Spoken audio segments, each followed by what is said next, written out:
ते मिले समाज सर पावे निज पद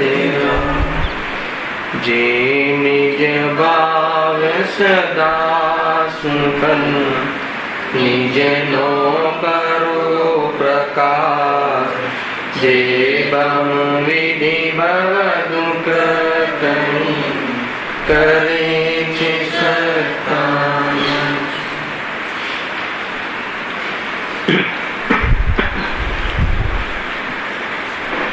आज श्री मोक्ष मार्ग प्रकाशक ग्रंथ से त्रीजा अधिकार पर આપણે સ્વાધ્યાય ચાલી રહ્યો છે।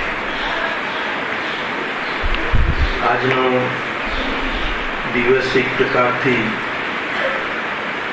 રક્ષાબંધનનો તહેવાર છે। 5મી તહેવાર સંબંધી જૈન ધર્મમાં એને પર્વ મનાવવામાં આવે છે। એની પાછળ શું હેતુ છે એનો પરિચય કરે।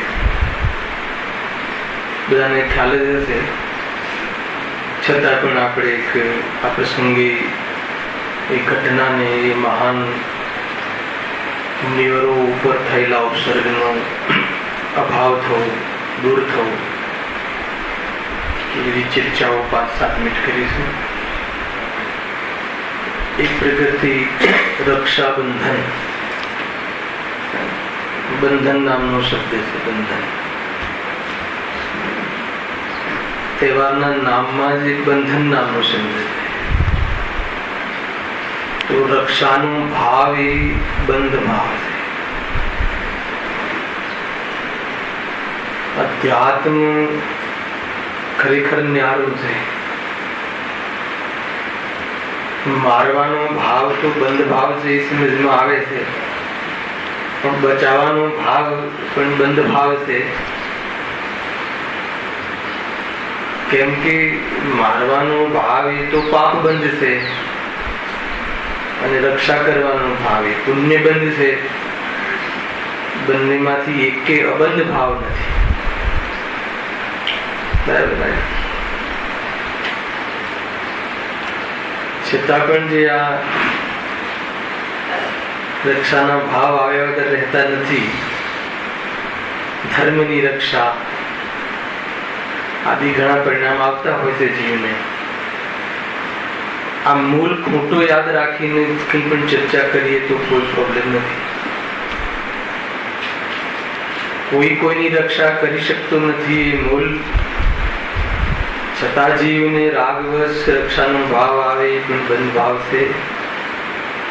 એ કોઈ ધર્મ ભાવ કે કોઈ ગૌરવ દેવાનો ભાવ નથી। એ ખ્યાલમાં હોવો જોઈએ। એ ઘટનામાં અકંપના આચાર્ય અને 700 મુનિવર મુનિરાજ, સાક્ષાત મોક્ષ માર્ગ એવા મહાન ધર્માત્માઓ, પંચપરમિષ્ટિમાં બિરાજમાન ઈષ્ટદેવો, સમજો એક એક માર્મિક બિંદુની ચર્ચા કરીશું। નમો લોય સર્વ સાહનમ, નમો લોય સર્વ આચાર્ય ઉપાધ્યાય સાધુ। એવા પંચપરમિષ્ટિમાં જે આપણને આપણા કલ્યાણમાં હેતુરૂપ ઈષ્ટ છે એવા મહાપુરુષો, સાંભળો, એમને પણ ઉપસર્ગના પ્રસંગો આવે છે। પહેલા તો એ વાત સમજવા જેવી, પોતે કરેલા હોય, પોતે દ્વારા કરાયા હોય અને એવા કર્મનું ફળ ન આવે એમ કેમ બને? પણ એ કર્મના ફળમાં દુઃખી થવું કે સુખી થવું એ આપણા હાથમાં છે। હુકમનો એકો તો આવ્યા વગર રહેતું નથી। જે મહાપુરુષો પાસે, જે મુરાદ પાસે આપણે બહારના સંયોગો બરાબર રહે માટે જતા હોઈએ તો કહે છે કે સંયોગમાં તો અમારે પણ એવી જાતિના ઉદય આવે છે હા, એ સંયોગોમાં એવા ઉદયો આવે, એમાં કેવી રીતે બચી શકાય, કેવી રીતે સ્વરૂપમાં રમી અને સુખી રહી શકાય, એ વિદ્યાનું પૂછે તો બરાબર છે, પરંતુ એ સંયોગો કેવી રીતે ટળી જાય એને એમાં કોઈ ઉપાય નથી. જોડે જોડે આ માર્મિક દીધું પણ છે ને, છતાં પણ એ ઘટના ઘટી. 3 મુનિરાજો, 3 પ્રકારના મુનિરાજોની ચર્ચા છે. કયા 3? અકંપના આચાર્ય, આદિ 700 મુનિરાજ પૂરો સંઘ લીધો. અકંપના આચાર્ય મુનિરાજની મુખ્યતાથી. બીજા શ્રુતસાગર મુનિરાજ અને ત્રીજા વિષ્ણુકુમાર મુનિરાજ. આજે પૂજા બી કરીએ છીએ.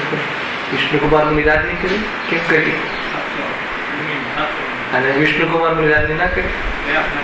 હે,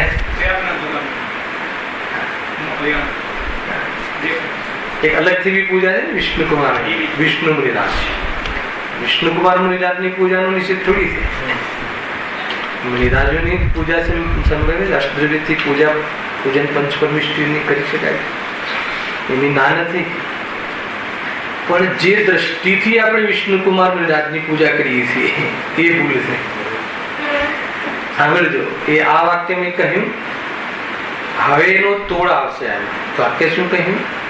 જે દ્રષ્ટિથી આપણે વિષ્ણુકુમાર મુનિરાજની પૂજા કરીએ છીએ, જે દ્રષ્ટિથી કરીએ છીએ, ત્રણ ચોકડી કશાયના ભાવ વિદ્યાત્વને ત્રણ ચોકડી કશાયના ભાવની વ્યક્ત વિતરાગતા સ્વરૂપમાં લીન રહેવા વાળા મુનિરાજોની પૂજન એ અલગ વાત છે.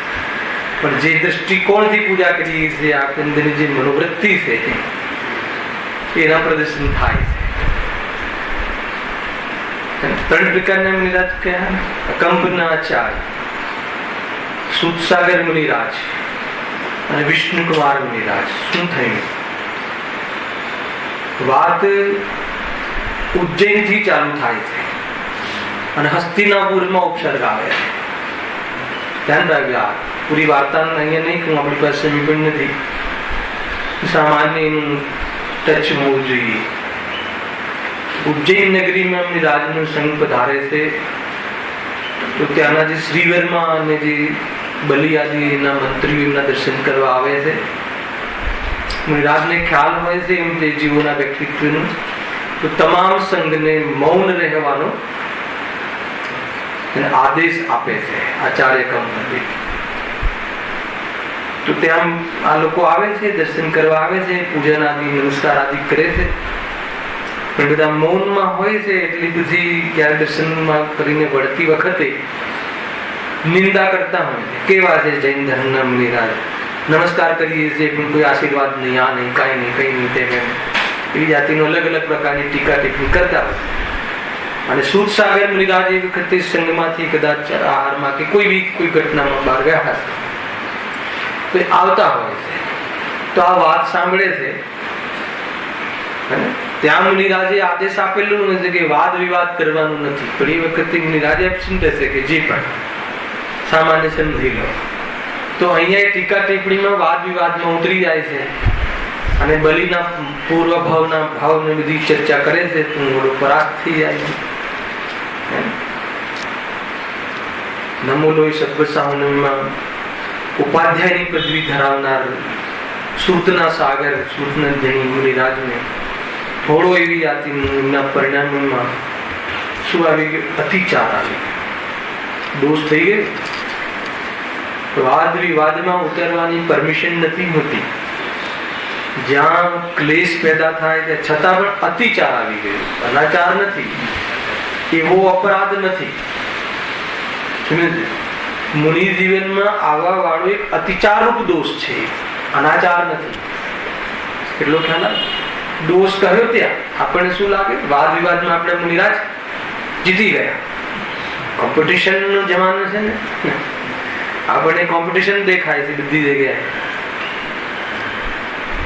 તો આગળ શું થાય છે કે ત્યાંથી તો પછી એ વખતે રાત્રિમાં જે બલિ આદિ એમને ઉપસર્ગ કરવા આવે છે અને ત્યાં તલવાર સાથે કિલિત થઈ જાય છે, મતલબ આમ થંભી જાય છે.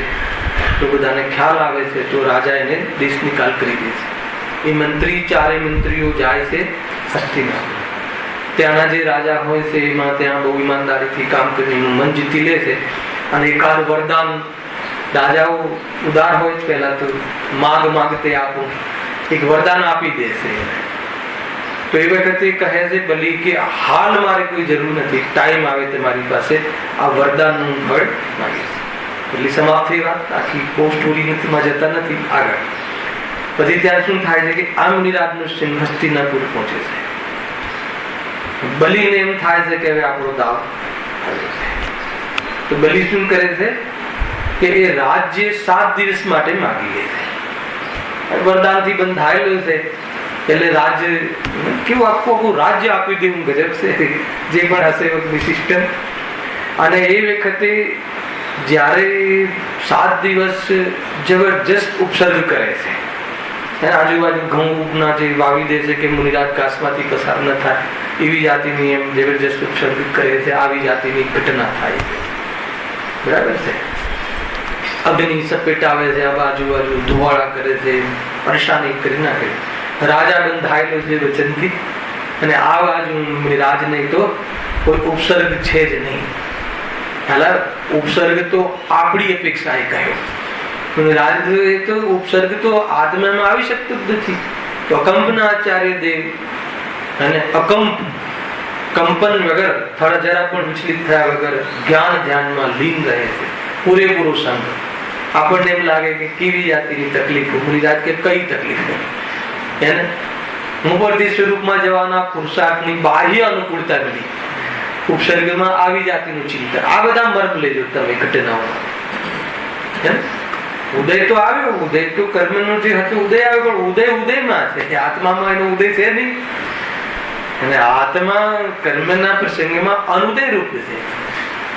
અને હર સમય જ્ઞાન જ્યોતિ ઉદિત થાય છે, એમાં જ્ઞાન પ્રસિદ્ધ થાય છે. અને એમાં ધુવાળા ને આ ને બધું જ્ઞાનમાં ઝલકે છે, ને ઝલકવા રૂપ જે પણ બનશે ક્રિયાકાર જ્ઞાન છે. તો બે ભિન્નતા વર્તાય છે. ભૂલવા તો આ આખો પ્રસંગ ખ્યાલમાં આવે છે. પણ જે બની એ ઘટના પણ ક્ષણિક સત કહો, કર્મ ઉદયમાં થવા વાળો નાચ કહો, અને આત્મા જ્ઞાનમાં નાચે છે, એ આખું સ્વરૂપ દ્રશ્ય વિચાર કરવા. તો ત્યાં શું થાય છે, ત્યાં વિષ્ણુકુમાર મુનિરાજને, એ બહુ મોટી સ્ટોરી છે, એમને કેમ ભાવ આવ્યો અને પૂર્વ ભાવના અટેચમેન્ટો છે ઘણી બધી. આપણે એટલું ડીપમાં જવું નથી, હું પ્રથમાવ્યું વાંચું કે એમને જ કેમ ભાવ આવ્યો. તો એના પણ ઘણા કોઝન છે, કારણ છે, આગળના નિમિત્ત નૈમિતિક ખ્યાલ આવે. તો હવે વિષ્ણુકુમાર મુનિરાજને વિકલ્પ આવે છે. સાંભળી શું વિકલ્પ આવે છે? વૃદ્ધિદારી હોય છે વિષ્ણુકુમાર મુનિરાજ, પણ ક્યારે બી મુનિરાજ પોતાને અર્થાત તો ઉપસર્ગ, કોઈનો બી ઉપસર્ગ માટે દૂર કરવા માટે વૃદ્ધિનો ઉપયોગ કરતા નથી. જ્યાં વૃદ્ધિનો ઉપયોગ કરવાનો વિકલ્પ આવ્યો ત્યાં મુનિ દશા ચાલી ગઈ. પહેલા અપરાધ કહેવાય છે, આતિચાર નથી, અપરાધ કહેવાય. શ્રાવકને ઉપસર્ગ કરવું, દૂર કરવાનો ભાવ ના આવે તો શ્રાવક પણ નિંદિત છે, અને મુનિરાજને ઉપસર્ગ કરવા, દૂર કરવાનો ભાવ આવે તો મુનિ પણ નિંદિત છે. એટલા વિતરાગી, દેહ અને આત્મા ભિન્ન, દેહની આસક્તિ લેવલની છૂટી ગઈ હોય અને ઉપસર્ગ દૂર કરવાનો ભાવ આવે. પાંડવોમાં પણ થયું. 5 માંથી 2 સ્વર્ગમાં ગયા, ધ્યાનમાંથી બહાર આવી ગયા કે અરે આ મુનિરાજોને બહારમાં આવી પરિસ્થિતિ. એટલા ભાવનું ફળ સર્વાર્થ સિદ્ધિ. હે ને, સર્વાર્થ સિદ્ધિ એટલે બહુ ઊંચી વાત નથી, મોક્ષ નહીં. અને બાકીના 3 પાંડવ મોક્ષ. હવે વિચારો કે કયા ભાવને ગૌરવવાન માનવો, ગૌરવવંતી માનવો, વિચાર કરો. તો વિષ્ણુકુમાર મુનિરાજને એમ થાય છે, અને બધી જુઓ, પણ છતાં બી પ્રમાણિકતા એ છે કે મુનિ દશાનો છેદ કરે. શું કરતા બરાબર, મુનિ દશાનો છેદ કરીને શું કરે છે? પછી બ્રાહ્મણ બાવનિયાનું રૂપ ધારણ કરે છે. વૃદ્ધિદારી તો હોય, વૃદ્ધિ તો હોય જ છે, અને એકદમ બામન રૂપ, 52 અંગુલનું નાનું શરીર. અને માયાચારી કહો કે જે કહો, છલ કપટથી કે જે બી કહો, એટલું રૂપ ધારણ કરે છે અને ભિક્ષા માંગવા જાય છે. રાજા તો દિલદાર જ હોય. તું કહે છે કે મને હે રાજન, કોઈ દિવસ એના ત્યાંથી બ્રાહ્મણ પાછું ના જાય. હે ને, તો મને 7 ડગલા જમીન જોઈએ છે. આવડું બાળક એના 7 ડગલા ખ્યાલ આવે કે નહીં? તો કે આપ્યું. પછી એનું મૂળ રૂપ ધારણ કરે છે, હે ને, મોટું વૃદ્ધિથી, અને 7 ડગલામાં પૂરી પૃથ્વી કવર કરી લે છે. 7મો પગ સીધો બલિની છાતી પર. ખ્યાલ આવી ગયો તમને? અને એનાથી આખી પૃથ્વીને જીતે છે. એ પ્રમાણે વરદાન, એ પણ પેલા વરદાનમાં એ કામ કર્યું, આને વરદાનમાં આમ કર્યું. અને પછી શું કરે છે? મુનિરાજોનો ઉપસર્ગ દૂર કરે છે. એને પ્રમાણે જે બધી આગળ વિધિ બધી બતાવે છે. તો આમાં 3 કાર્ય થયા. એક તો ઉપસર્ગ દૂર કર્યો. ઉપસર્ગ દૂર કર્યો એ વાત્સલ્ય અંગમાં આજે આવ્યું હશે તમારી પૂજામાં. છતાં એ પ્રથમાનુયોગમાં એમ કહે છે કે કોઈ કાર્ય વિશેષ થયું હોય તો એની પ્રશંસા કરવામાં આવે છે, પરંતુ એની સાથે એમને જે ભોગ આપ્યો પોતાની વિતરાગતાનો, પંચોકડી કિશાના ભાવની પરિણતિનો છેદ કરી નાખ્યો, એને એટલું મોટું નુકસાન થયું કે ના થયું, તો એ નુકસાન પર મુનિ છેદ કર્યો, તો એ અપરાધ ફરીથી મુનિ દશા ગ્રહણ કરે છે. સિનિયોરિટી જતી રહે છે. તો વિચાર તો કરો, જે પણ હોય જે પણ થયું તો એટલો એ લોસીસ કરે છે. છતાં પણ એ વિષ્ણુકુમાર મુનિરાજની પૂજન સંભવ છે. પણ આપણે એમને આ કોઈને બચાવ્યા, એને લઈને આપણે તો પ્રથમાનુયોગમાં લખ્યું છે અહીંયા અનુયોગના અધિકારમાં, મોક્ષ પ્રકાશમાં, કોઈ એવી ઘટના વિશેષ ભલે દોષયુક્ત હોય, પરંતુ કોઈ ધર્મની કોઈ આરાધનામાં નિમિત્ત બન્યું હોય તો ખાલી પ્રશંસા પૂરતું એને કોટ કરવામાં આવે છે, પરંતુ સૈદ્ધાંતિક વાત યથાર્થ સમજવી. આવું આ 4 અનુયોગમાં લખ્યું છે. એટલે આપણે ત્યાં સુધી પહોંચ્યા નહીં, પ્રવચનમાં આપણે લીધું હતું, પણ બહુ જોરદાર ચર્ચાઓ છે. એક અધિકાર સુપીરિયર છે આ. ખ્યાલ? તો પછી આગળ શું 3 વસ્તુ થઈ ને, તેમાં મહાન કોણ? ખ્યાલ? ત્યાં પ્રાયશ્ચિતને અનુસાર અનુરૂપ ભૂલ પડે છે સુપ્ત જ્ઞાની સુતસાગર મુનિરાજને, અને આમને મુનિછેદ કરવો પડે એવો અપરાધ થાય છે. તો એ રીતે અકંપના આચાર્ય ખરેખર મહાન છે. 700 મુનિરાજ ખરેખર મહાન છે જે સ્વરૂપમાં લીન રહે. છતાં જે પણ એ વખતે એમને શ્રાવક પણ ગ્રહણ કરી અને જે બહારમાં ઉપસર્ગનો દૂર કરી અને મુનિરાજને તો ઉપસર્ગ કોઈ દૂર કરે. મને બતાવો કે બલિ અને વિષ્ણુકુમાર એ બંનેમાં કોના પર વધારે પ્રેમ હશે? આચાર્ય અકંપના દેવને. આપણને કોના પર છે? આપણને બલિ પર દ્વેષ થયો ને હમણાં વાર્તામાં, અને વિષ્ણુકુમાર મુનિરાજને ઉપર આપણે વિષ્ણુકુમાર શાવકના રૂપમાં શું થયું? આપણને રાગ થયો. અને આચાર્ય અકંપના દેવને શું થયું હશે? ખ્યાલ આવે કે નહીં? આ વાત સમજવા જેવી છે. મારે તો સ્ટોરીના માધ્યમથી કોઈ તત્વ જ બતાવવું છે. મર્મ છે આ. ન બલિ ઉપર દ્વેષ, ન વિષ્ણુકુમાર ઉપર રાગ, હે ને, અને બંનેના કાર્યોનું યથાર્થ જ્ઞાન.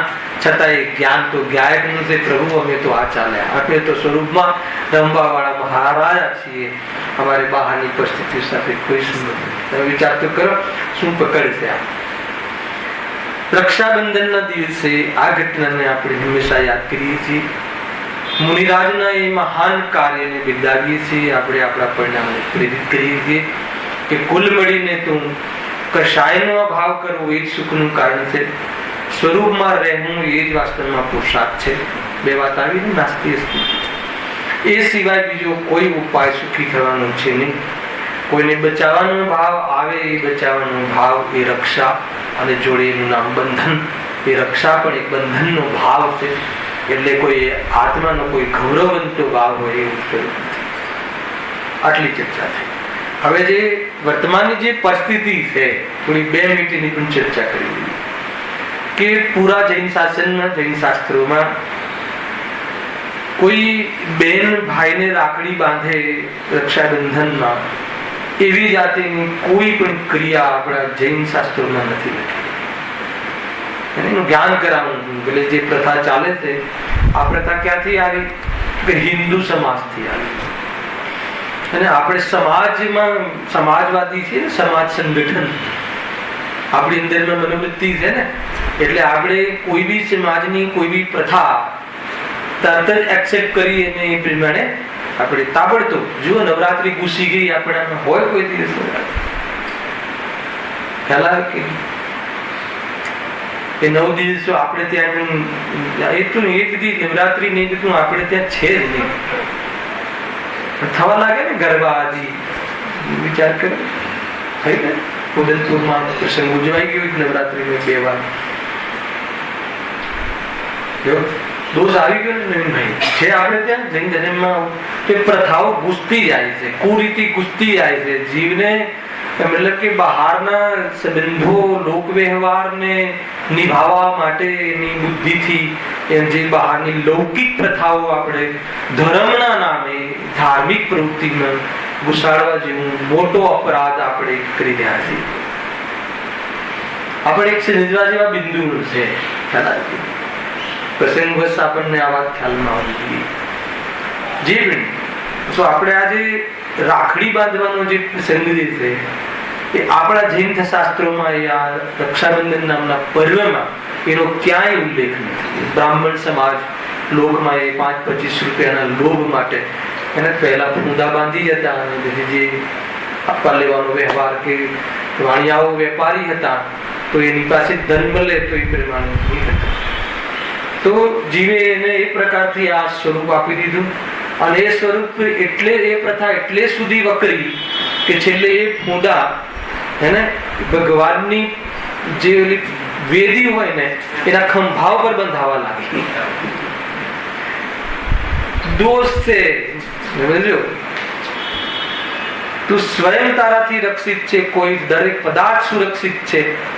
આજ સુધી કોઈ પદાર્થ નષ્ટ થયો નથી એવા સર્વજ્ઞ ભગવાનની વાણીમાં સત્ય જે આવતું હોય એવા ભગવાનને ચોકટ ઉપર જઈને કહીએ કે હે પ્રભુ તું મારી રક્ષા કરજે, મારું શરીર સાચવજે.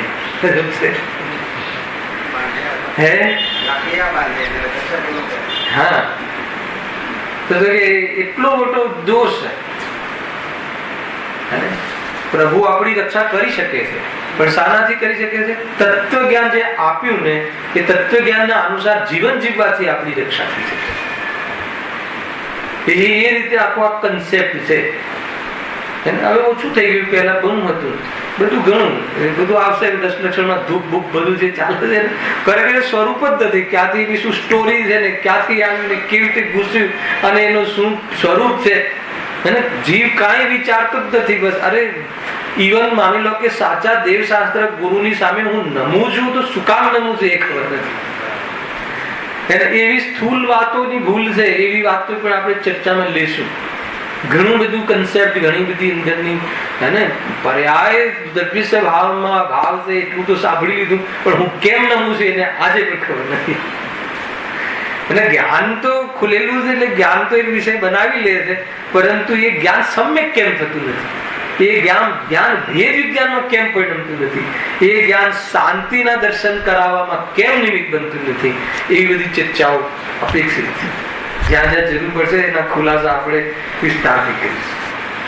જેવી અંદરમાં કોઈ એવા જાતિના કોઈ પ્રશ્નો ઉઠતા હોય તો ચિઠ્ઠી દ્વારા એને ચાલુ સભામાં આપણે નહીં લઈએ જઈશું, પણ એ પ્રશ્ન મને મળી જશે તો જે બી અત્યારનો યોગ્ય સમય હશે એ સમયમાં એના ખુલાસા આગમના માધ્યમથી જેટલા સંભવ હશે એટલા આપણે કરીશું.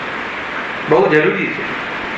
બાહ્ય જીવનમાં જે બધા ગોટાળા ચાલે છે ને ધાર્મિક પ્રવૃત્તિની વાત કરું છું, બાકી તો બધા ગોટાળા છે. બાહ્ય જીવન સ્વયં ગોટાળો છે, પરંતુ જે ધાર્મિક પ્રવૃત્તિમાં જે બાહ્ય જીવન છે એની અંદર પણ ઘણી બધી બાબતો અપેક્ષિત છે કે જેથી આપણે કોઈ એવી અશુદ્ધિ અર્થાત એવી જાતિના દોષ પ્રાપ્ત ના થાય. એક વાત આટલી છે.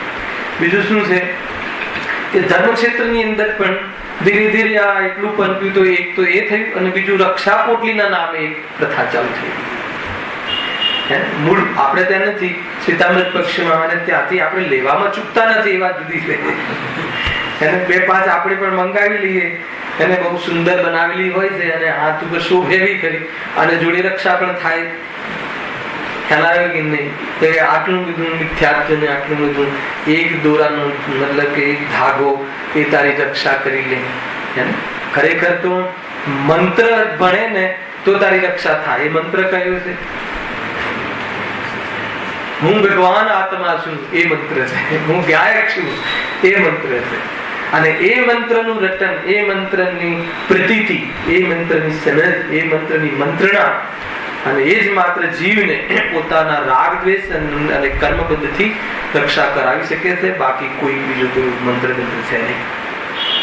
એના વિસ્તારોથી પંચ પરમેષ્ઠી, નમોકાર મહામંત્ર, એ બધું બાળવો ભાગ પહેલામાં નમોકાર મહામંત્ર એ મંત્રનું સ્વરૂપ શું છે, એમાંથી કેવી રીતે વિતરાગી થવાય છે, બધી ચર્ચાઓ ત્યાં છે. બે વાત આવી. હવે ત્રીજો પોઈન્ટ તમને કહું પછી આપણે આપણા વિષય પર આવીએ. આપણી પાસે અડધો કલાક હજુ છે.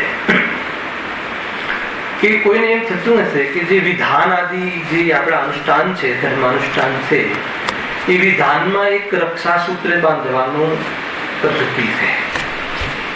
બરાબર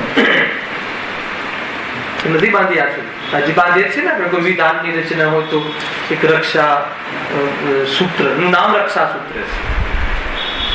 ખ્યાલ? તો આખિરકાર તો કોઈની કોઈ રીતે રક્ષા સૂત્ર આવ્યું ને કે એમ નથી. એનો જે ઉદ્દેશ અલગ છે. એનો ઉદ્દેશ શું છે ખબર છે? એક નિશાની છે. પહેલા તો તમે એની સ્થાપના કરી, શાની? વિધાનમાં બેસવાની, પોતાના પરિણામોની સ્થાપના કરી, ત્યારે તમે એક નિશાની બાંધી. એ નિશાનીથી એ તમારે હવે કોઈ પણ સૂતક પાતક નહીં નડે. સૌથી પહેલા કોઈ બી ઇન્દ્ર હોય કે ના હોય, તમે ઇન્દ્ર ના બન્યા હોય તો બી શૈલેષભાઈ માનો કે તમે ઇન્દ્ર તો 11, 21, 31 હોય છે. બાકી સભા હોય ને, બાકી સભા એક બી હું વિધાનનો દાવેદાર છું. હવે હું ટોટલી નિશ્ચયી બહારના ટોટલી સંબંધોથી નિવૃત્ત થઈ અને હું અહીંયા પ્રભુની પૂજા કરવા હું 8 દિવસની કે 7 દિવસની કે જે બી તમારે 1 દિવસની હું સ્થાપના કરું છું. એ સ્થાપના થઈ ગયા પછી એને કોઈ બાધ્ય નથી, કોઈ પ્રોબ્લેમ નથી, કોઈ સૂતક પાતક નડતું નથી. એ ભલે એની પોતાની પત્નીનો વિયોગ થાય કે પુત્રનો વિયોગ થાય ઘરની અંદર, તો પણ એ કોઈ બી રીતે હિચકિચાહટ વગર ભગવાનની ભક્તિ, ધ્યાન આદિ કરી શકે છે. એ રીતે બાહ્યની અશુદ્ધિમાં એને એ પ્રમાણથી રિલીફ બની જાય. આ બી એક પદ્ધતિ છે. એક બીજું એ રક્ષા સૂત્ર એ જ છે ને. બીજું કાંઈ ના હોય ને, ના જ હોય ને. તો એ રીતે રક્ષા સૂત્ર જે બાંધ્યું હોય ને પછી એની વિધિ પણ છે રાખવી છે. એનું જે સમાપ્તિ થઈ જાય ને એટલે એને જ્યાં એની રીતે કથાવીને કે એવા મંત્રની આપણે સ્થાપના કરીએ છીએ. સ્થાપના મુખ્ય છે, એ દોરો મુખ્ય નથી. એની અંદર જે ભાવ આપણે સ્થાપીએ છીએ એ મુખ્ય છે. એ તો આપણે ભૂલકણા છીએ ને એટલે યાદ કરાવીએ છીએ. બીજું શું, આપણને કોઈ આ હોય ને તો કોઈ ધંધો યાદ આવી જાય ને તો કેવું બોલ્યા આજે નિયમ એ પોતાની કશાય નો વિસ્તાર થવાથી રક્ષિત કરાવે એટલા માટે આને રક્ષા સૂત્ર કહે છે.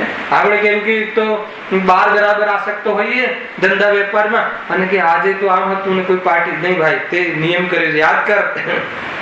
એટલા માટે હોય નિયમો લેવડાવે છે. એ તો બધી બહુ મોટી વિધિ છે પ્રતિષ્ઠા આદિમાં. એ રક્ષા સૂત્ર એમને ખાલી દોરો નહીં, એ તો બહુ શોર્ટકટ કરી નાખે.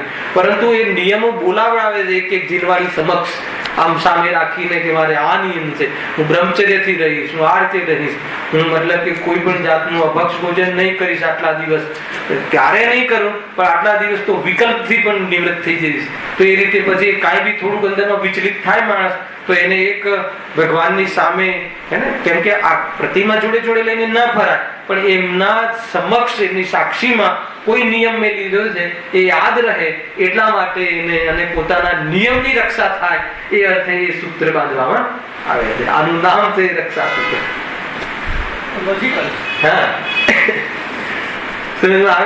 આની પાછળનો કન્સેપ્ટ આ છે. હા, એટલે પ્રતિજ્ઞા ભંગ ના થાય, પ્રતિજ્ઞાની રક્ષા થાય. અને પ્રતિજ્ઞાની રક્ષામાં શું છે કે કશાયોની મર્યાદા, અને કશાયોની મર્યાદા જે છે અને એમાં આત્મતત્વનો વિચાર, એનો અવસર, તો એવા અવસરમાં રહેવામાં આત્માની સુરક્ષા કેમ ના થાય? શાનાથી થઈ? રાગ દ્વેષથી બચી ગયા ને, તો રાગ દ્વેષથી જ રક્ષા કરવાની છે આપણી. અને એ તો આપણો પ્રસંગ ચાલે છે અત્યારે, આપણો ટોપિક ચાલે છે. ખ્યાલ આવે કે નહીં? બધી જ વાત જેટલી મતલબ અપેક્ષિત હતી એ બધા પોઈન્ટો આપણે અહીંયા રજૂ કર્યા. એ શાના માટે આજનો પ્રસંગ હતો. આપ જે શું પ્રસંગે આપણે આ રક્ષાબંધન મનાવીએ છીએ અને શાના માટે શું પ્રસંગને યાદ કરીને આપણે આપણા એના દ્વારા આપણે પ્રેરિત થઈએ છીએ અને એની પાછળ જે પણ ક્રિયાઓ થાય છે એનું કોઈ મતલબ કે કોઈ જાતિનું કોઈ કોઈ ફાયદો નથી. બાકી બધું જે કરીએ છીએ, બહેનો જાય અને બાંધીને 100 રૂપિયા આપે ને રાગ દ્વેષના કામ છે. એક બેનને 100 આપે અને બીજાને આપે અને મારે આવી રાખડી, મને આ કલરની સાડી આપી ને મને આ કલરની સાડી આપી. કઈ ક્લેશ ક્લેશ ક્લેશ ધવા કે નહીં. ગયા વર્ષે તો આટલા હતા અને આ વર્ષે કોઈ સંજોગે આવ્યા હોય ને ઓછા આપ્યા હોય તો ઓછા આપ્યા. ક્લેશ ક્લેશ. ભાઈ બેન મળી અને આત્માની રક્ષા કરે છે કે શું કરે છે સમજી લેવા જેવું છે. ખેર આપણે તેનો અભ્યાસ ચાલે છે ત્યાં કદાચિત કોઈ પ્રથામાં હોય, એમ નથી કે હું કે મિથ્યાત્વ ઘૂસી ગયું, પરંતુ એનું કોઈ વજૂદ નથી. કોઈ બેને કોઈ ભાઈને રાખડી બાંધી તો એ મિથ્યાત્વ જેમ નથી કેવું. એ મારી રક્ષા કરી શકે છે, એ મિથ્યાત્વ છે. ખ્યાલ કે નહીં? તો કોઈ મારી કોમેન્ટ્સ નથી કે તમારે બાંધવી કે ના બાંધવી. સ્વરૂપ આ છે અને સ્થિતિ આ છે.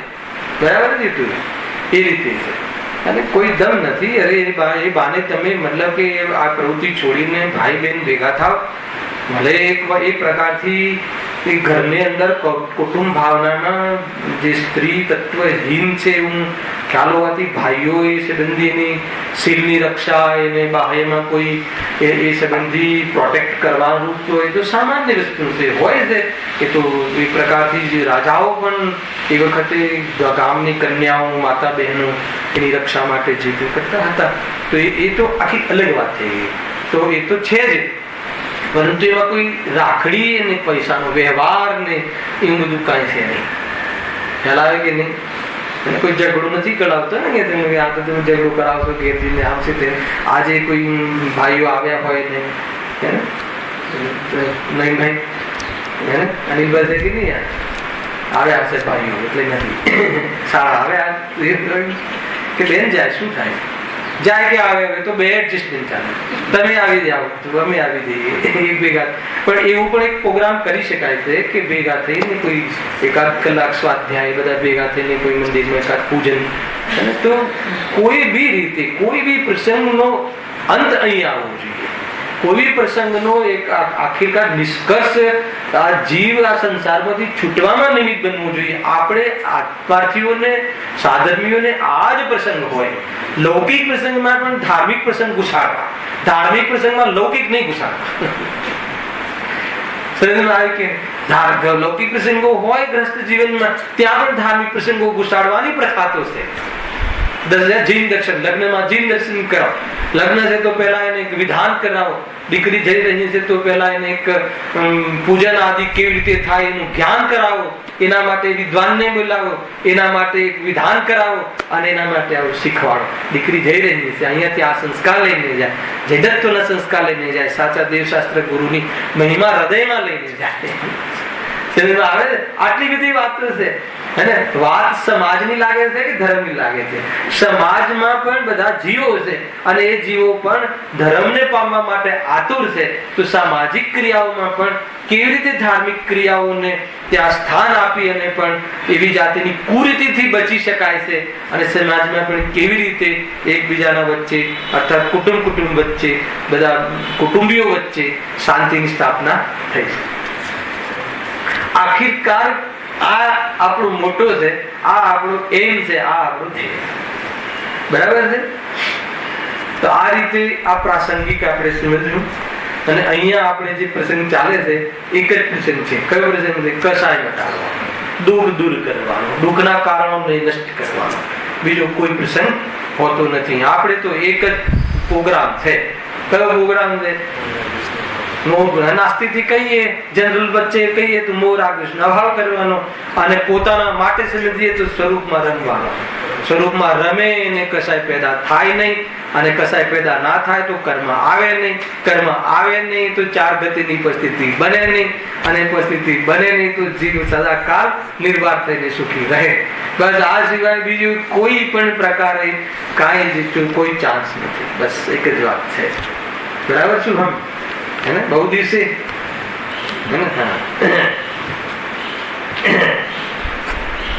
બધા ભાવિ પ્રવચનકાર છે, ભાવિ ભગવાન છે મુખ્ય રૂપથી. અને ભગવાન બનવાની વિધિ બતાવવા વાળા બહુ ટોપે સ્ટુડન્ટો છે મલાડના. જો પેજ નંબર 59 થોડીક ચર્ચા જેવી આપણી પાસે સમય છે.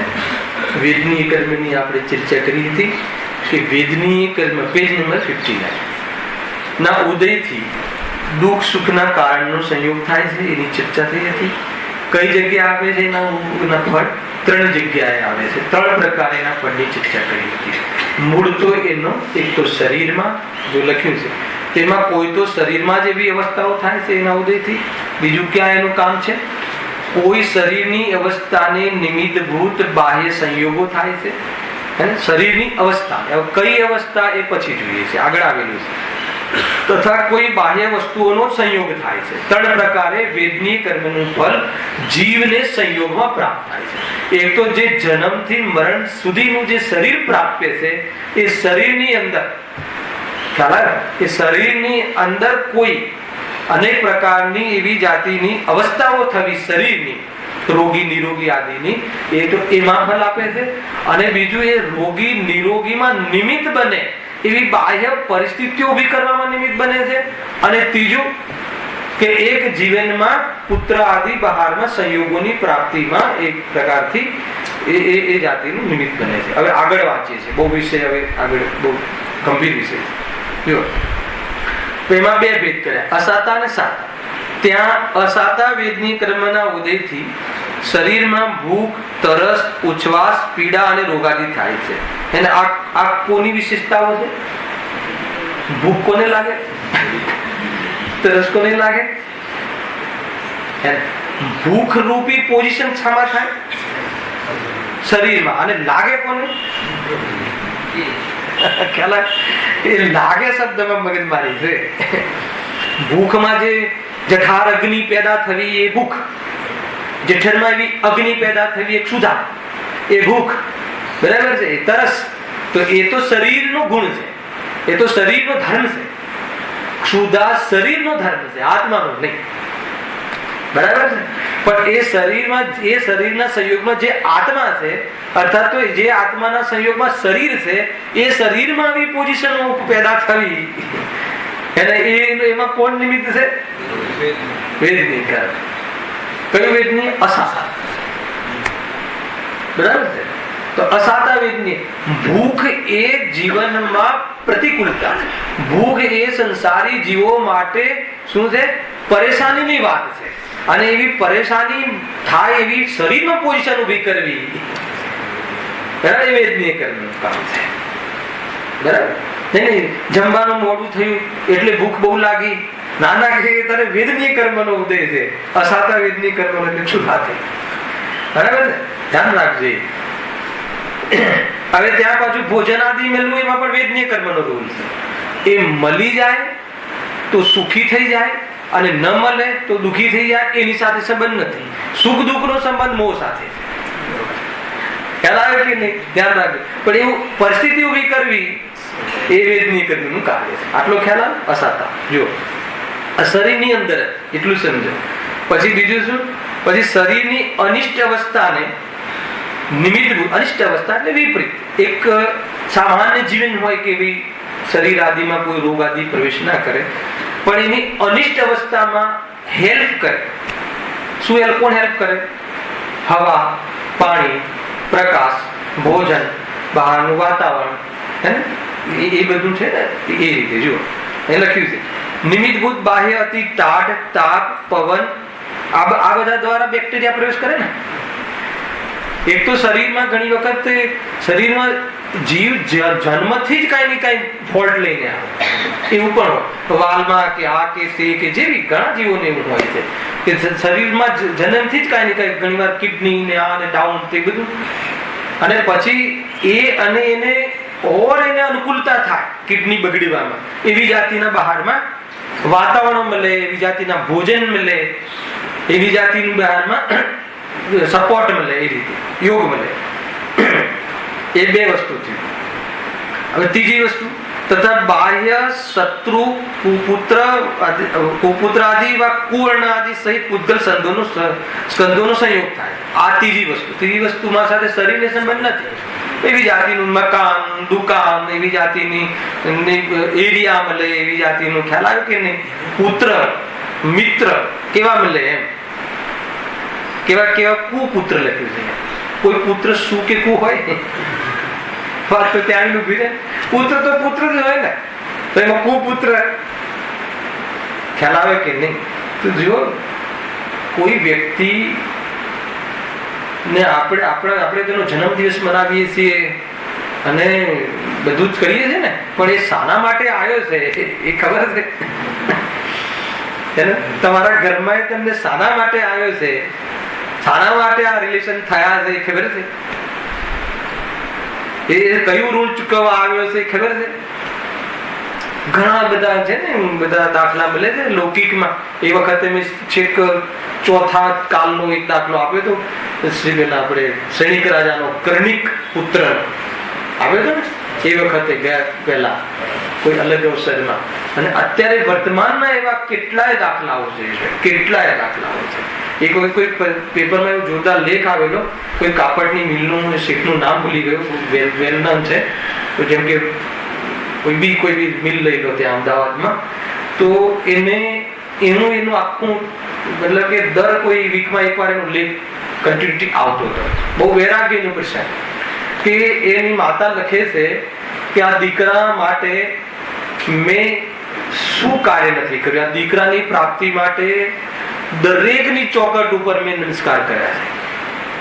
અને આમ પેલું હોય ને કે ભાઈ દરેક પગથિયા પર આમ રડતું આવવું, જેવી એવી જાતિ લખેલું, મને શબ્દો યાદ નથી, એવી જાતિની પરિસ્થિતિ પુત્રની પ્રાપ્તિ માટે જે પણ કાર્ય છે પેલું મિથ્યાત્વ છે ગ્રહિત, પેલું તો આવી જાતિની પરિસ્થિતિ મેં કરી. એનાથી કોઈ પુત્ર મળતા નથી, કોઈ ભગવાન બાકી રાખ્યા નથી. એમ ટૂંકમાં એની વ્યથા, એની અંદરની દુઃખ દર્દ રજૂ કરે છે કે મેં શું નથી કર્યું. અને આજે એ દીકરો આટલા વર્ષ પછી એની માતાની સામે પ્રોપર્ટી માટે કોર્ટમાં માતાને કઠેરાંગ ઉભી કર્યો.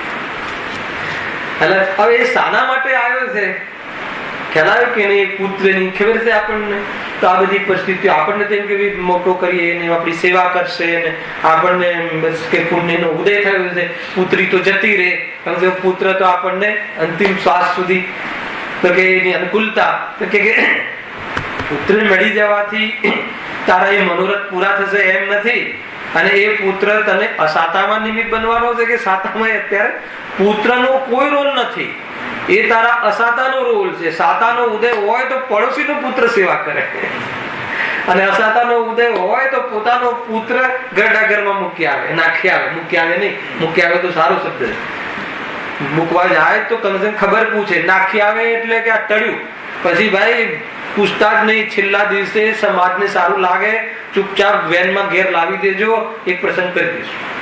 આવા પ્રસંગો મને હકીકતમાં ખ્યાલ છે. અને છતાં અંદરનું આપણું આ કઠોર ભાવ કેમ પીગળતું નથી તેનું સ્વરૂપ છે.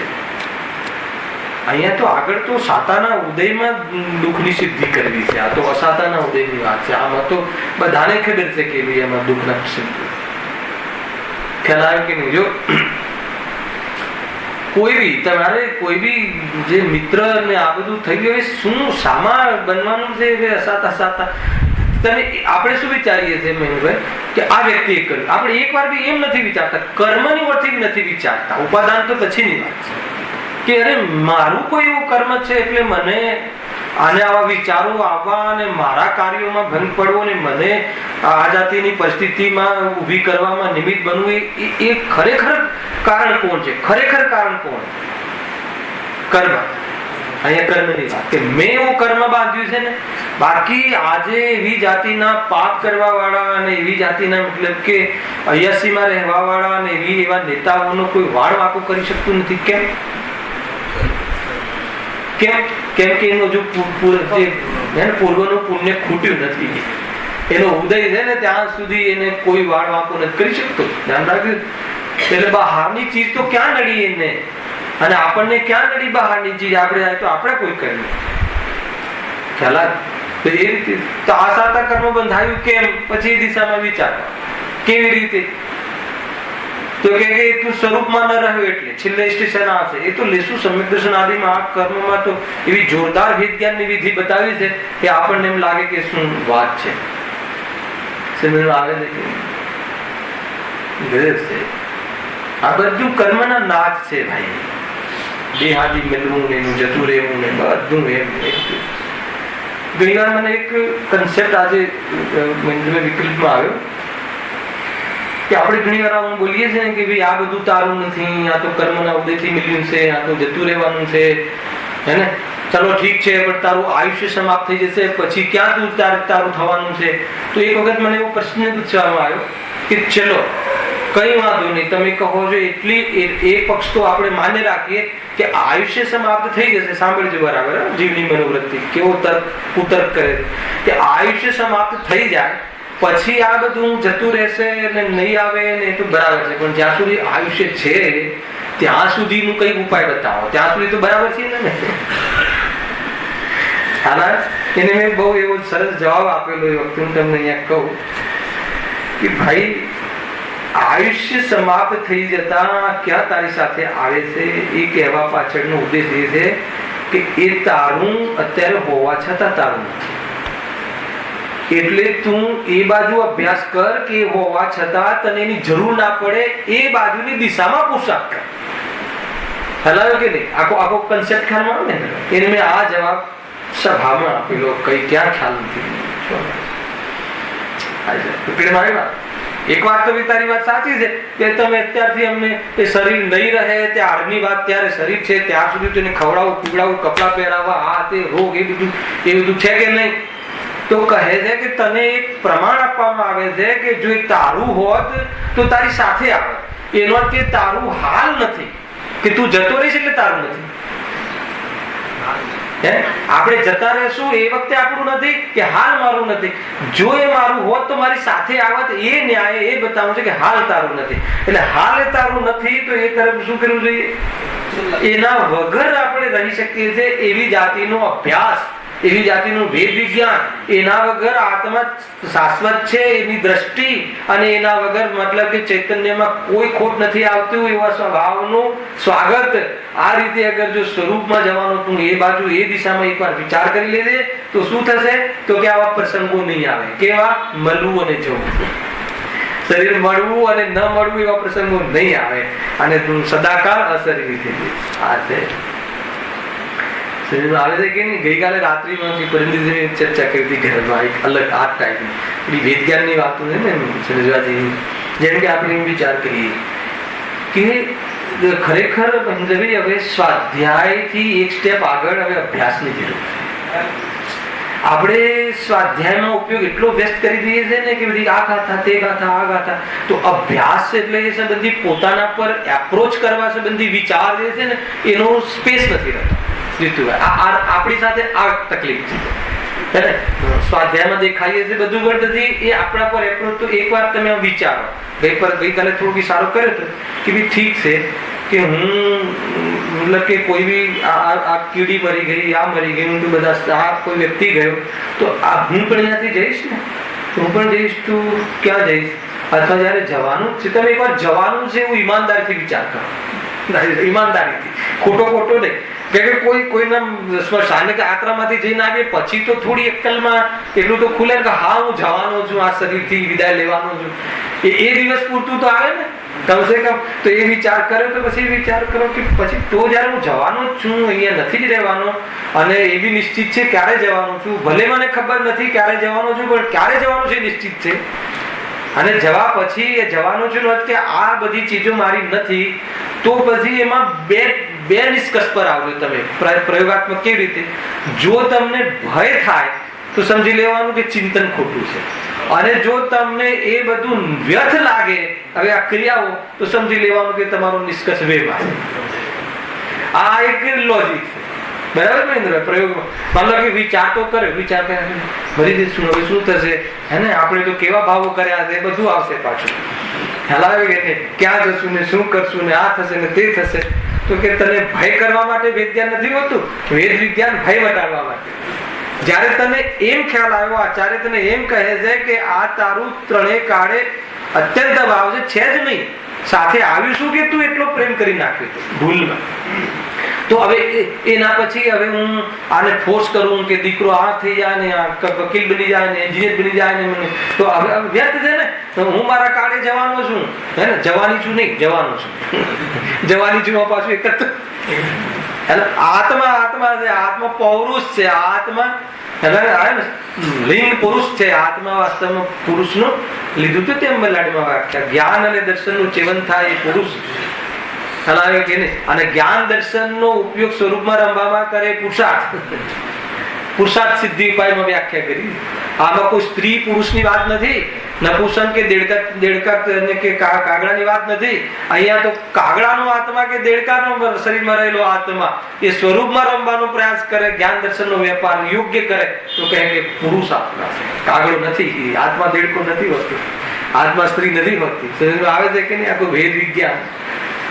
કેટલી મજા આવી જાય કે હું સ્ત્રી નહીં, હું પુરુષ નહીં, હું ગાયક, હું ભગવાન આત્મા, હું ત્રિલોકીનાથ, અને હું આટલો સામર્થ્યવાન, હું અનંત ગુણોની સંપત્તિવાન. વાહ, મારામાં કોઈ ખોટ નહીં, મારામાં કોઈ દોષ નહીં. દોષ પોતાને ન જોવો એ દોષ, અને જોવે તો દોષ ક્યાં, અને જે દોષ હતા એ ગે. એને દોષ અને નિર્દોષતામાં અંતર પડી ગયું. પ્રભુ જ્ઞાન અને રાગ બે ભિન્ન છે, દેહ અને આત્મા બે ભિન્ન છે. મજા કરો. આ છે દ્રવ્યાનુયોગની પણ આ અંદરની ભૂમિ છે. હા, એને કીધું સમૃદ્ધિ બતાવે તો છોડે ને આ કણ, ને તો થોડી છોડે કણ. કોઈ છોડતું હશે, કોઈ સારું મતલબ ફર્સ્ટ ક્લાસ નું રિઝર્વેશન આપો તો થ્રીટાની સીટ છોડીએ ને થોડી છોડીએ. અને એમને પછી રહે ક્યાં? સ્લીપરની સીટ નું રિઝર્વેશન ક્યારે છોડો તમે? ફર્સ્ટ ક્લાસ ની તમે પેલા બતાવી આ કન્ફર્મ, તો પછી છોડીએ. એમને થોડી છોડી દે છે. કોઈ છોડે મૂર્ખ હોય તો છોડી હે. હા, અને કહે છે કે આ તું જે સીટ પકડી છે ને તારી છે જ પેલા. આગી વાત બહુ જોરદાર વાત છે. એટલે કોઈ જગ્યાએ કોઈ પ્રશ્ન જ નહીં કરે કેમ આવું આવ્યું ને કેમ તેવો આવ્યો. અરે એ તો પહેલા તો કર્મથી સમજો કે અહીંયા મારું આ જીવ સાથે આવું થયું, એ મારો સંબંધ અહીંયા રહેવાનો થયો એ ક્ષેત્રમાં, એ કર્મના હિસાબે થયો છે પહેલા. એમાં એના કારણે કાંઈ, અને પછી આગળ સ્ટેપ વિચારો કે જે પણ થયું છે પણ એ તો સંયોગમાં થયું છે, સ્વરૂપમાં નથી થયું. એને અમે તો સ્વભાવના સ્વાદિયા છીએ, અમે તો વાસ્તવમાં બહારના સ્વરૂપના સ્વાદિયા નથી. પેલા કે નહીં, આ તો ટેમ્પરરી થવા વાળા સ્વરૂપો છે. આત્મા તો સ્વભાવ અલગ વસ્તુ છે. સ્થિતિને પણ સ્વરૂપ કહે છે. બહારના 5 ભાવોને પણ સ્વતત્વ સ્વરૂપ કહે છે. 4 પર્યાય ગુણ અને પરિણામિક ભાવને સ્વભાવ કહે છે. આવા પણ ખુલાસા ગુરુદેવે કર્યા છે. કે એ તો શબ્દોની મારામારી છે. તમને કદાચ સ્વરૂપને ક્યારેક સ્વભાવમાં ઘટાડી દો, સ્વભાવ સમજીને તો દોષ નથી આવતો, પરંતુ જયારે ખુલાસા આવે ત્યારે તમારે એ વખતે જેટલા ભેદ છે એ કરવા પડશે. ત્યારે જે વિષય જયારે આવશે ત્યારે ચિંતા સમજમાં આવ્યું. વાત ક્યાં ઉભા છીએ આપણે? પેલા કે કસાયમાં ઉભા છીએ હે ને, કસાયના જ્ઞાનમાં ઉભા છીએ કે ગાયકના જ્ઞાનમાં ઉભા છીએ? અરે હું તો ક્યાંય ઉભો નથી, હું તો મારામાં સ્થિત જ છું. એને ઉપયોગમાં બધું જણાય, અને ઉપયોગમાં બધું જણાય એ જાણવાનું જ્યાંથી આવે છે સ્ત્રોત હું છું. આખી વાત જુદી છે ન્યારી. વર્તમાન ઉપયોગનો પણ અમને મહિમા નથી. હલાવે કે નહીં? આખી વાત જુદી છે. ઉપયોગ શુદ્ધ થઈ જાય એ મને જોઈને થાય છે. હું તો ત્રિકાલ શુદ્ધ છું. મને જોવે ને શુદ્ધ ના થાય એવું કેમ બને? મને ન જોવે અને દુખી ના થાય એવું કેમ બને? આખી વાત જુદી છે ને. હા, પણ એનું જ્ઞાન છે ને કે એ મને ના જોવે તો એ દુખી થાય છે, મને જોવે તો એ સુખી થાય છે. સુખી દુખી એના નાચ છે, હું તો શાશ્વત સુખરૂપ છું. આખી વાત જુદી છે. આ દેન છે ગુરુદેવશ્રી. એક આપણો વિશ્રામ ગ્રહ બતાવી દો. ઉપયોગ ને ઠરવું હોય તો અહીંયા, અને ઉપયોગ ઠરે તો બી એટલી સમૃદ્ધિ, અને ના ઠરે તો બી એટલી સમૃદ્ધિ. અને બતાવો કે કોઈ હીરાને કોઈ જોવે નહીં તેનો દામ કેટલો ઘટે, અને હીરાને આખી દુનિયા જોવે તો કેટલો વધે. કે કાંઈ નથી, કોઈ જોવે કે ના જોવે, હીરો તો હીરો છે. અને એ હું છું એ પુરુષાર્થ છે. બસ એ અભેદતા છે. વાત આટલી છે. ગંગાવા જેવું છે ભાઈ. હેલા કે સ્વરૂપમાં નહીં રમે તો કસાયોમાં રમે. વાત એક જ છે. જો આગળ શું કહે? હવે અહીંયા સુધી પરિસ્થિતિ બતાવી. શું બતાવ્યું? બાહ્ય શત્રુ કુપુત્ર એટલું થઈ ગયું. પછી બીજું શું? વા કુવર્ણ આદિ. એ શું છે? કુવર્ણ આદિ સહિત પૂતગલો સંસ્કંદોનો સંયોગ થાય. કુવર્ણ આદિ એટલે શું? એવી જાતિનું, મતલબ કે કોઈ એવી જાતિનું રંગ વાળું ઘર કે એવી જાતિના વસ્ત્ર આપણે ગમતું જ ના હોય તો એ જ ગિફ્ટમાં આવે. કાળા કલરનું શર્ટ ગમતું જ ના હોય પણ આપણને એનો સંયોગ થાય. શું થાય? ખ્યાલ આવે? તો એવી જાતિનું આપણને મકાન બી મળે તો એવી જાતિનું ફર્નિચર વાળું મળે કે જે આપણને એવા સ્કંદનો સંયોગ થાય કે જે આપણી રુચિકર નથી, જે આપણે રુચિને પ્રતિકૂળ છે. તો એવી જાતિની ત્યાં પરિસ્થિતિ થાય છે. ત્યાં સુધી કોઈ પ્રોબ્લેમ નથી. તો થાય પરિસ્થિતિ છે. બરાબર છે. આ દુઃખનું કારણ નથી. દુઃખનું કારણ આવે છે આ દુઃખમાં નિમિત્ત બનવા વાળી પરિસ્થિતિ. બરાબર? જ્યારે એનો ઉદય થાય હવે મોહ વડે એ સર્વમાં જીવને અનિષ્ટ બુદ્ધિ થાય. આ ભૂલ છે. એ અનિષ્ટ નતો, પરંતુ એની રુચિ અલગ હતી. એને રુચિને અનુસાર આ ચીજ નથી એટલે એને અનિષ્ટ લાગે. અનિષ્ટ લાગે છે, અનિષ્ટ હોતું. કયું શરીર ઈષ્ટ ને અનિષ્ટ? ઉપસર્ગની પરિસ્થિતિ અનિષ્ટ કે બધા સ્તુતિ કરે એ પરિસ્થિતિ ઈષ્ટ? આપણે મુનિરાજોની સહસ્ત્રવ્યથી બધા જઈને એમની પૂજા કરી એ પરિસ્થિતિ એમને ઈષ્ટ લાગે અને ઉપસર્ગની અનિષ્ટ લાગે.